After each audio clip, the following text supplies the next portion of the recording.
Erumapetty government L P സ്കൂളിൽ വിദ്യാർത്ഥികൾക്ക് ഭക്ഷ്യവിഷബാധയുണ്ടായ സാഹചര്യത്തിൽ വിവിധ വകുപ്പ് ഉദ്യോഗസ്ഥരുടെയും ജനപ്രതിനിധികളുടെയും സംയുക്ത യോഗം ചേർന്നു. പരിശോധനയും ശുചീകരണവും ഊർജിതമാക്കുവാൻ യോഗം തീരുമാനിച്ചു.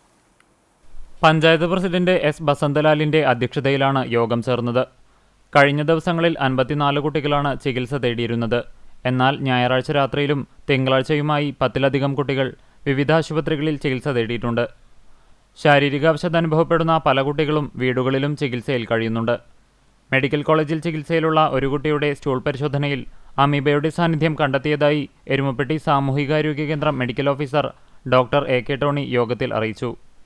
ഈ സാഹചര്യത്തിൽ പരിശോധനയും ശുചീകരണവും ഊർജിതമാക്കാൻ തീരുമാനിച്ചു. ജില്ലാ വിദ്യാഭ്യാസ ഉപഡയറക്ടർ Rohit Nandakumar KAS, Kunnamkulam AEO A Moideen, medical officer doctor Tony Aloor, health supervisor VJ Joby, Erumapetty police inspector Aneesh Kumar, ജില്ലാ പഞ്ചായത്ത് മെമ്പർ ജലീൽ ആദൂർ, ബ്ലോക്ക് മെമ്പർമാരായ MM Saleem, doctor VC Binoj, panchayat വിദ്യാഭ്യാസ standing committee chairperson Sheeja Suresh, മെമ്പർമാരായ MK ജോസ്, MC ഐജു, പ്രധാനാധ്യാപിക KA സുജിനി, സ്കൂൾ സമിതി ഭാരവാഹികളായ PT Sushant, AU Manaf, VK Jayalakshmi തുടങ്ങിയവരും പഞ്ചായത്ത് മെമ്പർമാരും പങ്കെടുത്തു. യോഗത്തിനുശേഷം ജില്ലാ വിദ്യാഭ്യാസ ഉപഡയറക്ടർ രോഹിത് നന്ദകുമാറിന്റെ നേതൃത്വത്തിൽ ഭക്ഷ്യസുരക്ഷാ വകുപ്പും ആരോഗ്യ പ്രവർത്തകരും ചേർന്ന് സ്കൂൾ പരിസരവും ഭക്ഷ്യവസ്തുക്കളും പരിശോധിച്ചു.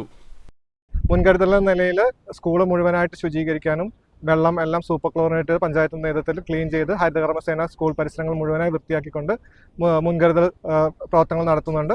കൃത്യമായ കാരണം എന്തെന്നുള്ളത് നമുക്ക് ശാസ്ത്രീയമായ പരിശോധനകൾക്ക് ശേഷം മാത്രമേ പറ്റുള്ളൂ.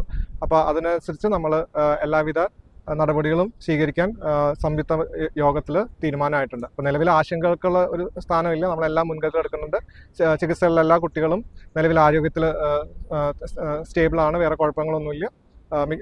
വളരെ ചുരുക്കം കുട്ടികൾക്കാണ് ആശുപത്രിയിൽ ചികിത്സ കിടക്കേണ്ടി വന്നത്. ബാക്കി എല്ലാ കുട്ടികളും ഉണ്ട്.